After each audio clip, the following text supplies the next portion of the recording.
기독교에 있어서 굉장히 중요한 절기가 있습니다. 몇 개가 있는데 보통 우리가 4대 절기라고 해서 4가지의 절기를 우리가 성대하게 지킵니다. 그것이 뭔지 여러분 아십니까? 기독교의 4대 절기. 4대 절기. 여러분 떠오르는 절기가 어떤 게 있어요? 기독교 절기. 예?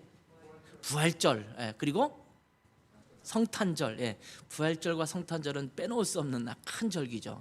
크리스마스. 또 추수감사절. 그리고 하나가 더 있어요. 예? 성령 강림절. 4가지가 기독교의 4대 절기라고 말할 수 있어요. 유대절기가 있었는데 유대절기를 사실은 기독교적으로 바뀐 거예요. 유월절 때 예수님께서 돌아가시고 부활하셨잖아요. 그러니까 유월절을 더 이상 지키지 않고 우리는 이제 부활절을 지키게 되는 거죠. 아무튼 이런 식으로 절기를 지키고 있습니다. 맥추감사절이라는 것도 있는데 여러분, 맥추감사절은 말 그대로 보리 추수를 할 때 감사했던 절기입니다. 근데 이 맥추절기는 77절, 오순절이라고 부르는데 오순절 77절은 성령 감림절과 똑같은 절기입니다. 그러니까 사실은 이 절기는 같은 절기라고 말할 수가 있죠. 이 4가지의 절기 중에서 가장 큰 절기, 가장 중요한 절기를 꼽으라고 하면 저는 부활절이 가장 중요하다 이렇게 말을 합니다. 뭐 크게 2가지 중에 성탄절과 부활절 중에 뭐가 더 중요하냐? 둘 중에 하나만 지키라고 하면 어떻게 하겠느냐? 그러면 저는 말할 것도 없이 부활절이다 이렇게 이야기를 합니다. 그만큼 부활은 기독교 신앙에 있어서 가장 핵심적인 내용입니다. 부활을 빼면 안고 없는 찐빵이 되는 거예요. 부활이 없는 기독교는 있을 수가 없는 것입니다. 그런데 부활절은 매우 불가사의한 일이기도 합니다. 죽은 사람이 다시 살아난다는 것은 여러분 어떠신지 모르겠지만 쉽게 믿기 어려운 일입니다. 여러분, 그 4대 절기 중에서 성탄절, 누구나 사람으로 태어나지 않습니까? 그러니까 누군가 탄생했다라는 절기는 별로 이상하지가 않습니다. 석가탄신일도 있잖아요. 그런 것처럼 여러 그 사람들의 유명한 사람의 태어난 날을 뭐 충무공 탄신 몇 주년 뭐 이런 거 하지 않습니까? 그런 것처럼 탄생한 날을 기념하는 것은 어디나 있을 수 있는 그럴듯한 것입니다. 뭐 추수감사절 같은 경우도 여러분, 우리 한국 명절 중에서도 추석이 있지 않습니까? 그런 것처럼 추수한 이후에 감사하는 절기를 지내는 거기 때문에 사실은 이상하게 느낄 것도 없습니다. 성령 강림절, 오순절은 조금 의아한 부분은 없지 않아 있습니다. 성령이 강림했다라는 날이잖아요. 그런데 이것도 영적인 부분으로 이렇게 따로 떼어서 얘기하기 때문에 뭐 좀 이상하긴 하지만 또 뭐 이상하지 않다고도 볼 수 있는, 뭐 영적인 것을 따르고 믿는 사람들에게는 뭐 그냥 이상하지 않다라고 느끼기도 하는 그런 부분이에요. 귀신이 있다고 믿는 사람들도 많잖아요. 그러니까 뭐 영적인 부분을 민감하게 보는 분들은 성령 강림절 뭐 그것도 그래 뭐 그런 대로 받아들일 수 있어, 이럴 수 있는 그런 절기입니다. 그런데 예수님께서 돌아가셨다가 3일 만에 부활하셨다라는 것은 쉽게 수긍할 만한 것이 아닐 수가 있습니다. 그러고 보면 기독교 신앙에 있어서 가장 중요한 핵심은 이런 절기를 통해서 볼 때는 부활에 있다고 볼 수 있습니다. 다른 종교와 비교해 볼 때에도 가장 독특하게 돋보이는 것, 이것을 든다면 부활절입니다. 여러분, 어떤 종교에도 부활절을 갖고 있는 종교는 없습니다. 탄신일을 지키거나 거기에 대한 여러 가지 어떤 절기에 따른 해당 행사를 하는 경우는 많지만 그 종교의 창시자가 죽었다가 다시 살아나서 그 부활을 기념하는 절기를 갖고 있는 종교는 없다라는 겁니다. 그만큼 이 기독교에 있어서 부활은 핵심 중에 핵심, 노른자위 중에 노른자위라고 말할 수가 있습니다. 그런데 여러분 이러한 부활을 믿으십니까? 믿으세요? 예, 아멘. 예수님을 믿는 사람들은 아마 분명히 믿는다고 고백할 겁니다. 이 예수님의 가르침을 받아들이는 것은요, 별로 어렵지 않습니다. 사람들은 예수님을 4대 성인 중에 한 분이라고 말들을 합니다. 4대 성인이 누굽니까? 공자, 석가모니, 예수님, 소크라테스, 이 4명을 4대 성인, 4대 성자라고 말합니다. 여기서 소크라테스를 빼고 마호메트를, 이슬람의 창시자인 마호메트를 넣기도 합니다.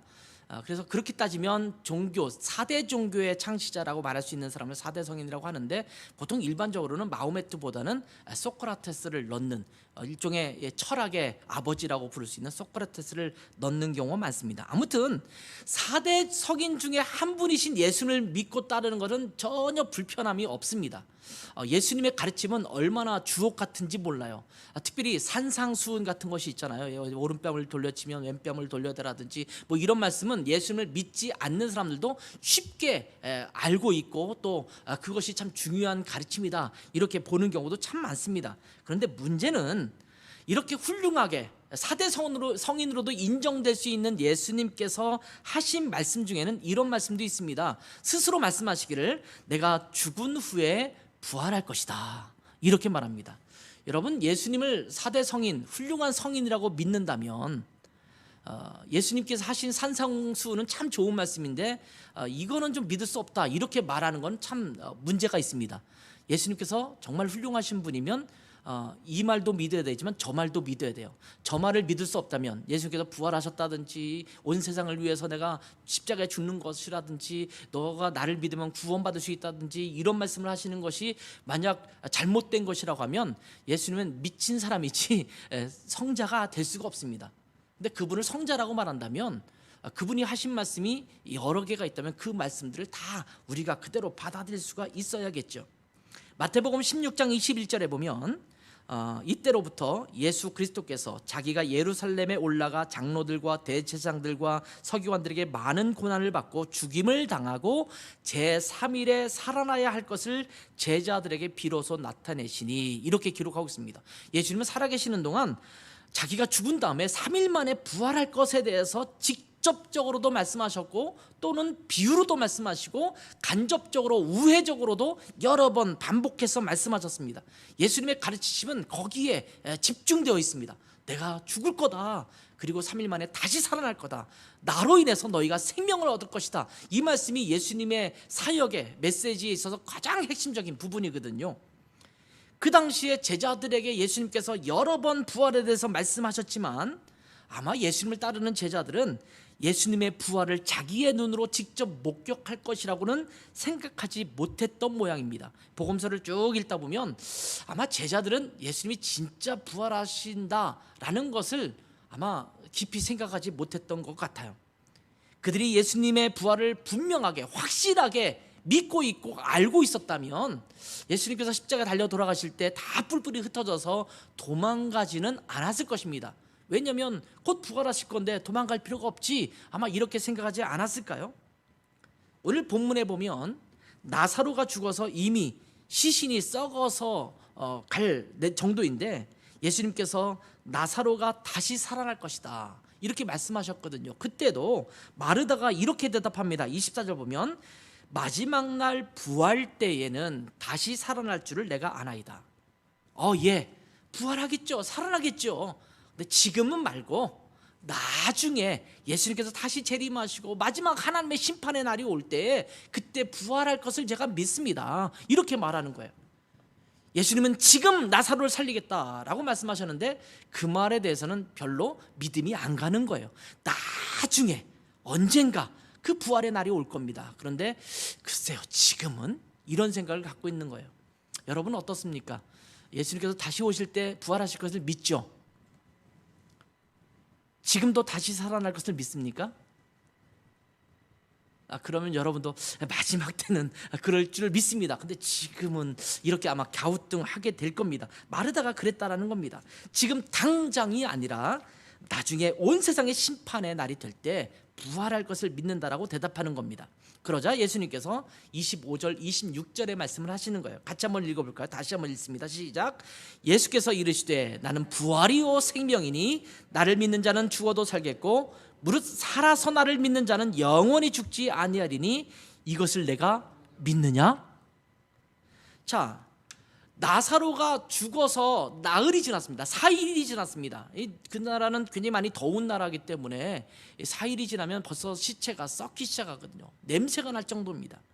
그런 상황에서 나는 부활이다, 나를 믿으면 죽어도 살겠다 이렇게 말하면서 이것을 믿느냐 이렇게 묻습니다.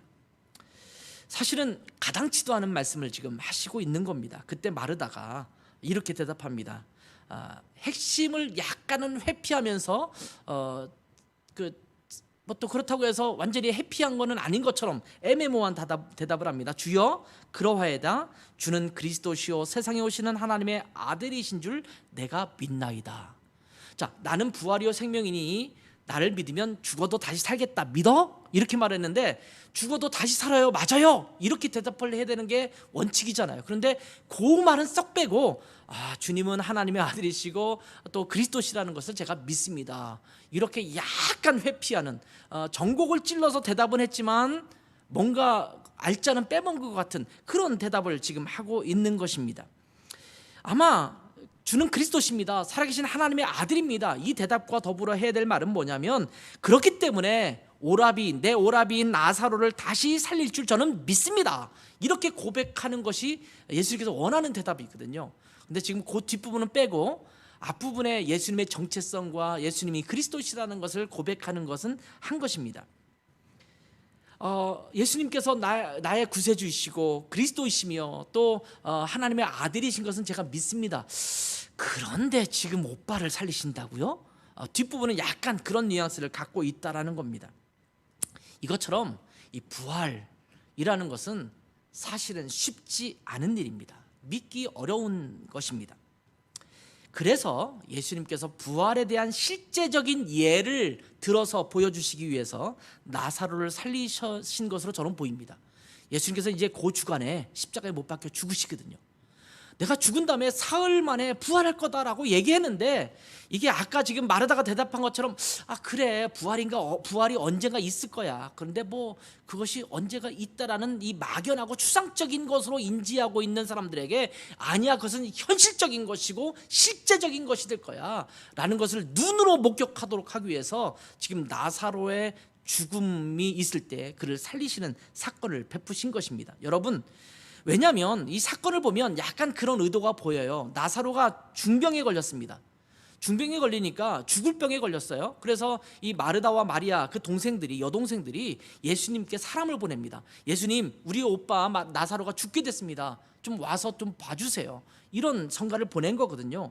근데 예수님께서 그 소식을 듣자마자 곧바로 나사로가 살고 있는 이 베단이라는 동네로 가지 않습니다. 지금 그 당시에 예수님께서 머무시던 곳도 베단입니다. 똑같은 베단이에요. 이름은 같지만 다른 도시입니다. 이 지금 나사로가 살고 있었던 베다니는 예루살렘에서 별로 멀지 않는, 한 3km 정도밖에 되지 않는 굉장히 가까운 거죠. 가까운 지역에 있는 베단이고, 예수님께서 그 소식을 들을 때 있던 정서는 베레아라고 하는, 요단강을 건너가서 있는 베레아라고 하는 이 베단이라는, 베레아에 있는 베다니에 머물고 계셨거든요. 여기까지 한 하루 정도의 거리가 걸립니다. 그러니까 여기서 출발해서 걸어가려면, 그 당시엔 차가 있던 시절이 아니니까 걸어서 가려면 하루 길을 가야 돼요. 자, 나사로가 지금 죽은 지 나흘이 됐다 이렇게 얘기하고 있잖아요. 근데 예수님께서 원래 머물던 곳에 이틀을 더 머물다 가셨거든요. 이게 나흘째가 되려면 어떤 일이 벌어져야 되냐면, 계산을 쭉 해보면 나사로가 중병에 걸려서 이제 곧 죽게 될 것 같습니다라고 사람을 보낸 직후에 나사로가 죽어야 됩니다.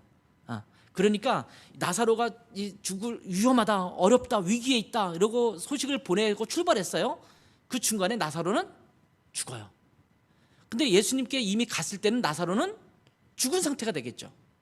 그러면 예수님께서 곧바로 오셨으면 죽은 그 다음날 예수님께서 오실 수 있어요. 그러면 또 그 다음날 와서 죽은 지 이틀째 되는 날 살리는 사역도 하실 수 있을 겁니다. 근데 예수님께서 일부러 이틀을 더 머무십니다. 그래서 그 다음날 이틀 머물고 가니까 나흘이 된 거예요. 하루길을 간 거 아닙니까? 그래서 나흘째 가서 그렇게 나사로를 살리게 되는 겁니다. 근데 왜 예수님께서 나사로를 사랑하셨다라고 본문 안에도 기록하고 있으면서 왜 이틀을 더 머물다 가셨을까요? 저는 예수님의 의도가 있다라고 생각이 됩니다. 나사로의 중병 소식을 듣자마자 예수님은 이미 죽었구나를 이미 아셨잖아요. 그래서 제자들에게 뭐라고 말하냐면, 나사로가 지금 자고 있다 이렇게 표현을 해요.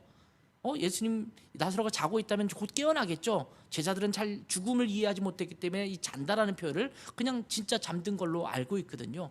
예수님은 이미 아셨어요. 아시고 이틀을 더 머물다가 가는 것입니다. 여러분, 유대인들은 나름대로의 풍속과 또 미신 같은 게 하나 있었는데, 그게 뭐냐면 어떤 사람이 죽으면 나흘 정도 이렇게 그 영혼이 떠돌다가 나흘 정도 지나면 이제 천국으로 가든지 지옥으로 가든지 이렇게 된다라고 유대인들은 믿고 있었습니다. 그러니까 나흘이 지났다라는 표현은 완전히 죽었다라는 것을 표현하는 또 다른 표현일 수 있습니다. 다시 말하면 더 이상 아무런 희망이 없는 상태, 이것이 죽은 지 나흘이 됐다라는 의미입니다. 여러분, 예수님은 완전한 죽음에서 영원한 생명으로 이끄시는 분이십니다. 까무러쳤다가 다시 회생하는 것이 아니라 잠깐 심장이 멈췄다가 제세동기, 제세박동기라고 그러죠. 뭐 식에서 팍 하면 탁 튀어오르고 이러면서 심장이 다시 뛰게 하는 그런 것을 통해서 살리시는 것이 아니라 이미 시신이 썩어갈 정도의 완전한 죽음에서 나사로를 살리셨다라고 이렇게 기록되고 있고, 그 현장을 사람들에게 보여주신 것입니다. 38절 39절을 볼까요? 이에 예수께서 다시 속으로 비통히 여기시며 무덤에 가시니 무덤이 굴이라 돌로 막았거늘 예수께서 이르시되 돌을 옮겨 놓으라 하시니 그 죽은 자의 누이 마르다가 이르되 주여 죽은 지가 나흘이나 되었음에 벌써 냄새가 나나이다, 이렇게 말하고 있습니다. 여러분, 그 당시 유대인들은요, 사람이 죽으면 죽은 그날 장례를 치릅니다. 우리나라는 보통 3일장, 옛날에 5일장, 뭐 7일장 같기도 하니까 그때까지 시신을 내버려 두고 거기서 장례를 치르고 그 다음에 이제 장지로 가서 안장하지 않습니까? 근데 유대인들은 그냥 하루장이에요. 그날 죽으면 그날 무덤에 갖다 묻습니다. 유대인들이 일반적으로 하는 것입니다. 보통은 굴을 파서 안장을 합니다. 그렇지 않은 경우도 있어요. 평장이라고 해서 땅을 파서 밑에 묻고 이렇게 하는 경우도 있지만, 조금 여유 있는 사람들은 다 굴을 파서 굴 옆에 이렇게 선반처럼 만들고 거기다 시신을 눕혀놓고 앞에 돌을 문으로 만들어서 돌을 갖다 이렇게 괴어놓는 거로 무덤을 만들었습니다. 지금 이 나사로의 무덤도 굴이라고 말하고 있죠. 그래서 돌이 이렇게 앞을 막고 있습니다. 그래서 예수님께서는 그 무덤을 막은 돌을 치우고 그 나사로에게 얘기합니다. 나사로야 나오라, 이렇게 외치니까 나사로가 걸어서 나오게 된 것입니다. 아마 사람들은 이 광경을 보면서 깜짝 놀랐을 것입니다. 눈으로 보아도 믿기지 않는 광경이 아마 눈에 보였을 겁니다. 생각해 보세요. 아니, 썩은 내가 진동하는 그 시신이 살아서 움직여서 나온다라는 것을 보면 여러분은 뭐 그럴 수도 있다 이렇게 생각하시겠어요? 아마 그 지역에 있는 수많은 이 나사로를 애통해야 하는 또 사람들이 와서 그것을 보면서 엄청나게 놀랐을 것입니다. 예수님께서 그전에도 사람을 살리신 일이 있었습니다. 여러분, 예수님께서 나사로를 살리신 것까지 포함하면 보통 3명의 사람을 살린 것으로 성경에 기록 나옵니다. 그 첫 번째가 누구냐면 나인성 과부입니다. 나인성 과부의 이야기는 누가복음 7장에 나와요. 거기 보면 나인성의 과부가 독자가 죽었어요. 하나밖에 없는 독자가 죽어서 사람들이 메고 나왔다. 이 말은 뭐예요? 그날 죽었다는 소리예요. 그날 죽어서 메고 나오는데 예수님께서 그를 보시고 살리셨어요. 그러니까 죽은 날 다시 살리셨어요. 또 마태복음 9장이나 마가복음 5장, 누가복음 8장에도 다 등장하는데 회당장 야이로의 딸을 고친 사건이 또 등장합니다. 고친 게 아니죠. 살리셨죠. 회당장 야이로가 예수님께 나와서 내 딸이 너무 중병에 걸렸으니 좀 도와주십시오, 살려주십시오, 이렇게 말하니까 사람들이 와서 말하죠. 회당장 야이로에게 말하기를 이제 그렇게 귀찮게 하지 마세요. 이미 죽었습니다. 이제 뭐 고칠 수 없으니까 포기하세요. 이렇게 말할 때 예수님께서 가라, 다시 살렸다, 이렇게 말씀하시잖아요. 그러니까 야이로의 딸도 죽은 날 다시 살리신 거예요. 그러니까 굉장히 놀라운 일이긴 하지만 또 생각하기에 따라서 저거 진짜 안 죽었던 거 아니야? 잠깐 까무러쳤던 것 아니야? 잘못 알았던 것 아니야? 이럴 수도 있는 사건이지 않습니까? 그러니까 그 2번의 사람을 살리신 사건이 있었음에도 불구하고 그 파장보다는 지금 나사로를 살리신 사건이 엄청난 파장을 일으킨 거예요. 왜냐하면 나흘이나 지났고 그들의 생각으로도 영혼도 완전히 떠났다고 생각하고 실제로 육체도 썩어서 썩은 내가 진동하는 그 상황에서 예수님께서 나사로야 나오라 이렇게 외치니까 그 시신이 벌떡 일어나서 걸어 나온 것입니다. 이제 십자가에서 곧 죽게 될 주님께서 자기 자신이 죽고 다시 부활한다는 것을 여러 번 제자들에게 말씀하셨는데, 내가 바로 저렇게 다시 살아날 것이다 라고 하는 말씀을 미리 보여주신 것입니다. 예수 그리스도를 믿는 모든 자들도 이렇게 부활할 것이다. 너가 지금 이걸 믿느냐라고 말할 때 예, 마지막 날에는 부활할 줄 믿습니다, 이렇게 대답했지. 아니, 나를 믿는 자는 지금 나사로가 살아난 것처럼 완전한 죽음에 있지만 추상적인 부활이 아니라 현실적으로 이 부활이 너희 삶 가운데 찾아올 것이다, 이렇게 시청각적으로 보여주신 것입니다.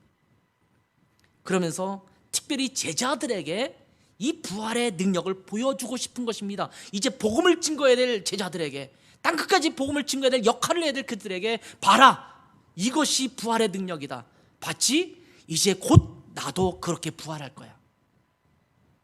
이렇게 보았음에도 불구하고 제자들은 여전히 예수님께서 십자가에 달려 돌아가실 때 다 뿔뿔이 흩어졌죠.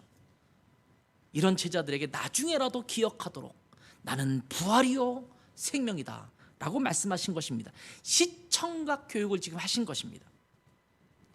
그런데 참 흥미로운 것은 이렇게 눈으로 볼 수 있게 해주어도 믿는 자가 있고 믿지 않는 자가 있다라는 사실입니다. 안 믿으려고 하는 사람은요, 아무리 증거를 들여대도 믿지 않습니다. 믿으려고 하는 사람은요, 엉터리 뉴스도 금방 믿습니다. 요즘 세상에 얼마나 가짜 뉴스들, 이런 얘기들이 많이 나옵니까? 이 가짜 뉴스가 막 뛰더라도 믿으려고 하는 사람은요, 그거 다 믿어요. 그냥 좀 옆에서 아니야, 좀 정확하게 좀 봐, 다시 한번 봐, 진짜인지 아닌지 살펴봐야 돼, 이렇게 말해도 무슨 소리야, 이거 진짜야 라고 계속 퍼날라요. 근데 진짜임에도 불구하고 안 믿으려고 하는 사람들은 에이, 그거 말도 안 되는 소리야 라고 말하면서 안 믿으려고 하잖아요. 똑같은 사실인데 믿는 자와 믿지 않는 자가 늘 나뉘게 돼 있습니다. 나사로를 다시 살리신 예수님을 보면서 많은 사람이 예수님을 믿었다라고 성경 기록합니다. 45절을 볼까요? 마리아에게 와서 예수께서 하신 일을 본 많은 유대인들이 그를 믿었으나.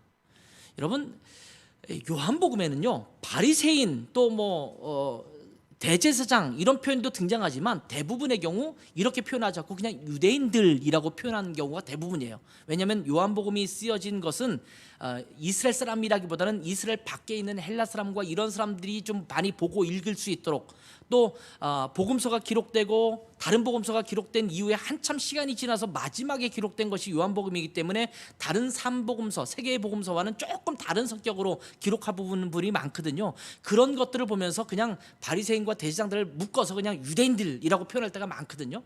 근데 여기 보면 유대인들이 그를 믿었다 이렇게 기록하고 있어요. 그 놀라운 사실을 보고, 야, 이거는 예산 일이 아니다. 어떻게 죽은 지 나흘이나 됐는데 4일이 지났는데 이렇게 살아날 수 있느냐, 이거는 하나님의 아들이 아니고는 할 수 없는 일이야, 생명의 주관자는 하나님이시잖아, 이러면서 믿었단 말이에요. 그런데 46절에 보면 그 중에 어떤 자는 바리새인들에게 가서 예수께서 하신 일을 알리니라. 이 알렸다는 말은요, 와, 예수님께서 이렇게 사람을 살리셨어요, 놀랍지 않습니까? 이렇게 기뻐서 알린 게 아닙니다. 고자질했다, 이런 말입니다. 이런 상황을 바리새인들에게 가서, 대제사장들에게 가서 고자질한 겁니다. 이 놀라운 일을 목격하고도 예수님이 수많은 사람들에게 호응을 받고 있는 그 상황을 보고도 예수님을 죽이려고 하는 바리새인들에게 가서 알리면서 이 바리새인과 대제사장들은 그 이후에 보면 예수님을 어떻게 죽일 것인가를 더 심도 있게 논의합니다. 모르겠어요. 저는 그 말씀을 쭉 읽으면서, 야, 이런 사건이 벌어졌는데 그런 일이 있었어? 어떻게 그럴 수가 있지? 야, 진짜 예수라는 사람이 계속 말했던 그 말이 사실이 아닌가? 다시 한번 좀 살펴봐야겠다, 이뤄야 되지 않을까라고 저는 그냥 생각을 하는데, 이 바리새인과 대제사장들은 볼 눈도 없고 들을 귀도 없었습니다.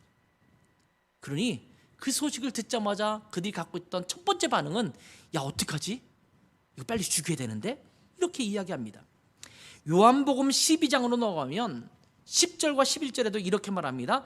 대제사장들이 나사로까지 죽이려고 모이하니, 나사로가 살려놨으니 더 예수님을 믿는 사람이 많아지잖아요. 그러니까 나사로까지 아예 죽여버리려고 논의를 하기 시작합니다. 근데 11절 보면 나사로 때문에 많은 유대인이 예수를 믿음이러라, 이렇게 기록하고 있습니다.